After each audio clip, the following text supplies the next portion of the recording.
Bonjour, c'est Anne-Sandrine Di Girolamo au micro des Ondes de l'Imo, le podcast immobilier attentif et curieux. Le parcours de Driss Abouzaki est exemplaire. Conseiller immobilier jadis, il est désormais directeur d'agence et associé. Et pas seulement, la richesse de son profil professionnel et personnel, car oui, il pratique le trail, fait de lui un manager capable d'emmener, de motiver, de former.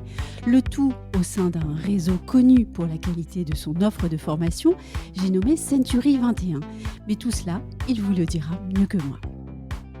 Driss Abouzaki, bonjour. Bonjour Anne-Sandrine. Merci d'avoir accepté de partager votre parcours avec nos auditeurs. C'est un parcours riche et pour cause. Le juriste en droit immobilier que vous êtes est devenu conseiller en immobilier et un jour, vous vous êtes associé avec votre ancien patron, Paul Baron.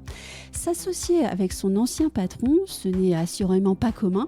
Est-ce que cela a été une décision difficile à prendre ? Ça n'a pas du tout été une décision difficile. Ça m'a semblé même tout à fait naturel. Ce sont des choses qui se produisent assez régulièrement dans le réseau.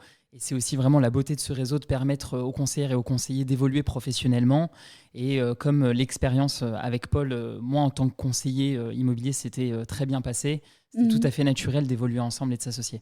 Est-ce que vous vous sentez comme étant un professionnel représentatif de ce que Century 21 sait faire de bien ou même de mieux en termes d'évolution de carrière et puis de progression ? Oui, je pense que je suis assez représentatif du parcours, en tout cas dans un parcours qui évolue au sein du réseau, effectivement.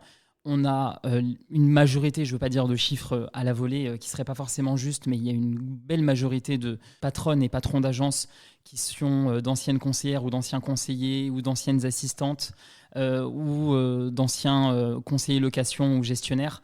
Donc il y a de véritables possibilités d'évoluer. Oui. Donc mon parcours finalement est assez représentatif effectivement de ce qui se fait dans le réseau. Et l'offre formation au sein de Century 21 est extrêmement développée en fait. Elle est très aboutie aussi.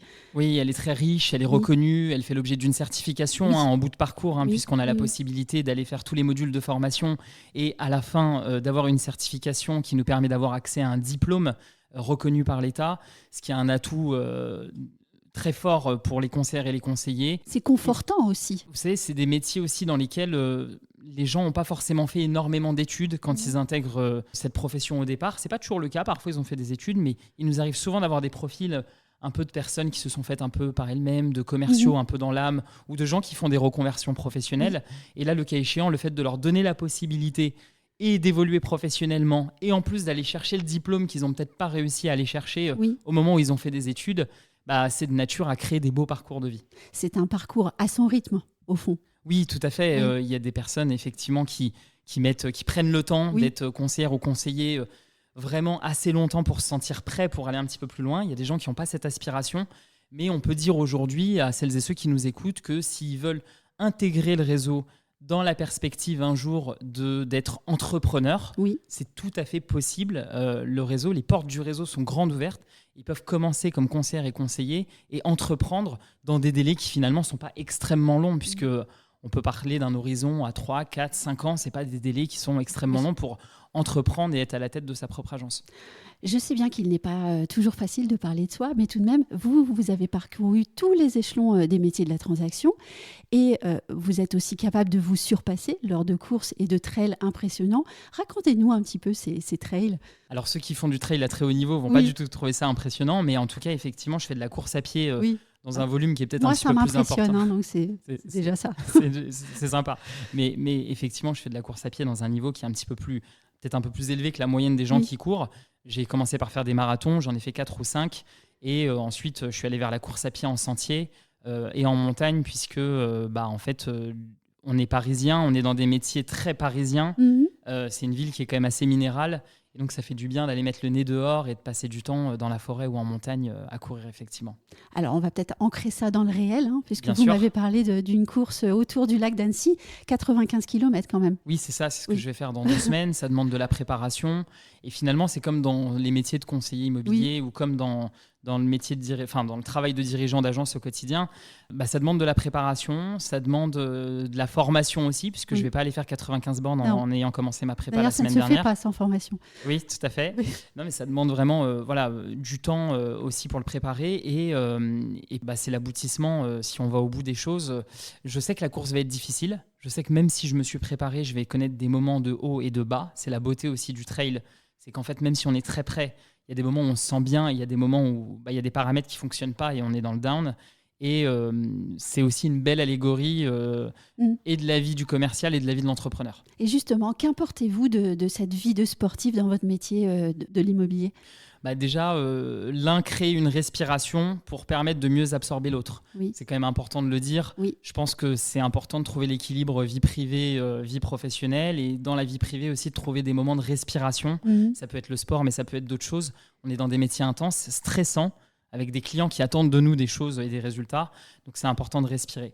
Ça, c'est le premier point. Le deuxième, c'est que, par définition, quand on est dans un effort physique qui est difficile et qu'on est dans un moment qui est compliqué, le fait d'aller surpasser, d'aller au bout des choses, de ne pas abandonner et de vivre ça et de se dire « mais qu'est-ce que je fous dans cette montagne alors qu'il est 22h30, que la nuit tombe et que j'ai 50 bornes dans les pattes et que je suis juste crevé et que j'ai envie d'être dans mon lit », le fait de tenir, d'aller au bout et d'aller au bout de l'effort, c'est quand même de nature à rendre peut-être mentalement un peu plus fort et à faire relativiser certains problèmes ensuite qu'on peut connaître à l'agence. J'aimerais aussi qu'on évoque le duo que vous formez avec Paul Baron, donc votre ancien patron est désormais associé. Comment est-ce que ce duo fonctionne ? On a repris cette agence Century 21 ensemble. Donc, on a repris une agence dans le 9e, Century 21 Études Saint-Georges. Et en l'occurrence, comment est-ce que ça fonctionne ? Moi, je fais l'opérationnel. Je travaille au quotidien. Je suis le directeur de l'agence. Donc, je suis tous les jours à l'agence pour animer l'équipe, développer le chiffre d'affaires, faire en sorte que tout cela fonctionne. Et Paul est plus en appui, et me donne des conseils, m'aide, regarde mon activité avec un regard bienveillant et essaye de m'aider aussi, plus en me donnant des conseils et en m'épaulant. Est-ce que vous vous sentez capable ou en capacité de transmettre votre savoir, votre expérience, vos valeurs à vos équipes, mais surtout à vos futurs recrues ? Oui, c'est une excellente question et c'est un véritable enjeu. Et on a souvent un peu un biais de surestimation à ce sujet en tant que directrice ou directeur d'agence. Parce qu'on sait faire, on pense qu'on sait très bien faire.